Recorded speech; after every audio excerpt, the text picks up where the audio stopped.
Good evening. I'm Ayşe Gürsel, one of the designers of Mafrik, and it's my pleasure to welcome you to Mafrik. Mafrik by Moroso is a collection. It's truly the collaboration between us designers and our friends that you see around us, the craftsmen of Senegal.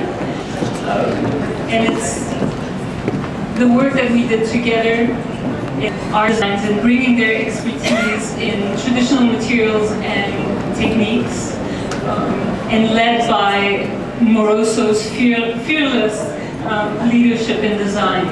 And it's especially a pleasure to be here today at ABC.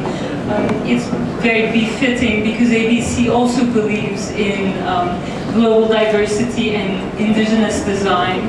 So welcome. Thank you. I'm going to begin by reading a little poem that has been a really sweet inspiration for me. It was written 700 years ago by the Sufi master Hafez. It happens all the time in heaven. And someday it will begin to happen again on earth.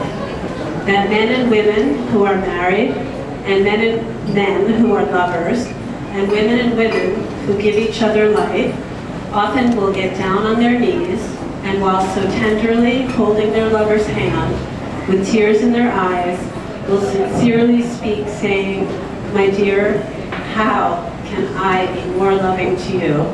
How can I be more kind?" And that felt like a beautiful way to enter into the evening. It's such a privilege to serve out the ABC platform by bringing together a collective creative force of passionate people devoted to seeing, expressing, embodying, and manifesting beauty and compassion in a 360-degree perspective, using our hearts, minds, bodies, and businesses to help create a better world.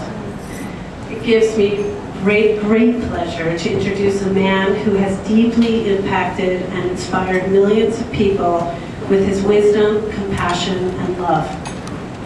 The absolute essence of the man and his work is that he is relentlessly, joyfully devoted to helping create a critical mass for a peaceful, just, sustainable, and healthy world. My dear friend and ally in life, spirit, work, and play, Deepak Chopra.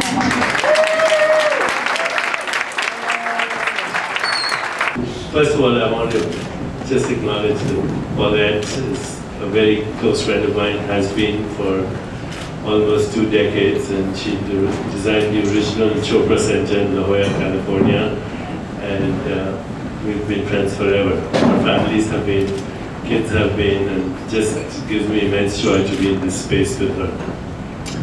And if the environment represents one's consciousness, then you can see, the consciousness that she represents. You just have to walk around this place and see the beauty and the design and the commerce that's happening here.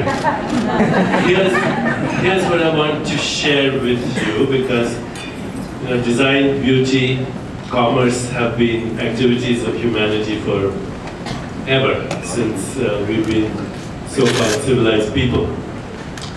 But right now, I think design, beauty, and commerce takes on a completely new meaning. I just want to share with you some of the things that all of us might be observing right now. I have to take a flight tonight to Dublin, and there's a possibility that the flight may not take off because of the volcanic eruption in Iceland. As you know, that has affected the airlines quite a lot in their economy. It is affecting tourism in Europe and in the United States. It is affecting the economy of China. It is affecting travel throughout the world, but it's also affecting people's lives throughout the world. A volcanic eruption in Iceland. It's having an impact everywhere. There is a crisis in Greece, and the Greek economy is failing, and it's affecting the euro. Happy birthday, Chris. affecting the euro, which is affecting us, which is of course affecting the Chinese, which is affecting the Indians.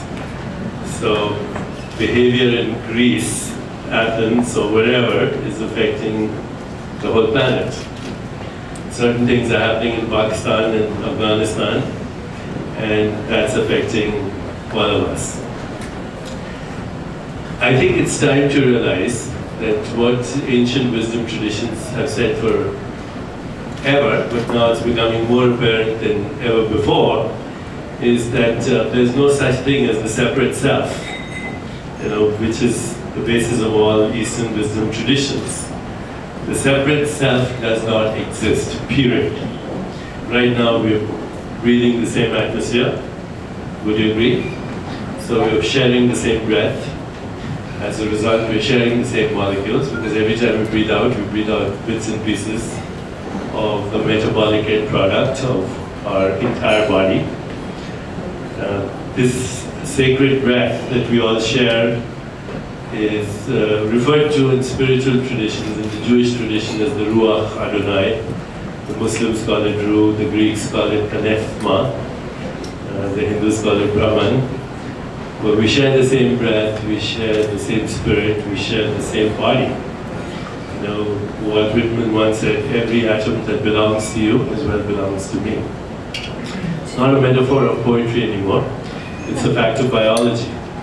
Right now, we could do some little mathematics and prove without a shadow of doubt that right this moment you have in your body 1 million atoms that were once in the body of Christ or Socrates or Pythagoras or Buddha, name anyone. In just the last 3 weeks, a quadrillion atoms have gone through your body that have gone through the body of every other living species on this planet. So, we are members of the same body, we're members of the same breath, we're members of the same energy field and the same information field, otherwise you wouldn't be able to go into the internet. And in the big scheme, we are a single consciousness. At least that's what the great wisdom traditions tell us, that a single consciousness contains all the energy, information, space-time, and all of us. That in the deeper reality, the ground of our being is also the ground of the universe.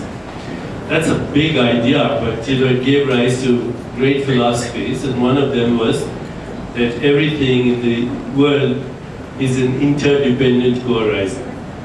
And it's never more apparent than today. You have a swine flu in Mexico and the whole world panics, and it affects everything. And today, if we are seeing the problems in the world, I think you could summarize the problems in 4 big areas. One is conflict and war and terrorism. The second is ecological devastation, where we've managed to almost cause the extinction of so many other species. We're risking our own now. The third would be social injustice, and the fourth would be radical poverty, a world where 50% of the world lives on less than $2 a day, and 20% lives on less than $1 a day. And you think these are separate problems, but they're not. They're a problem that come from a very constricted, ego-encapsulated consciousness that's saying me and mine. And no longer can we look at problems and their solutions in this reductionist manner.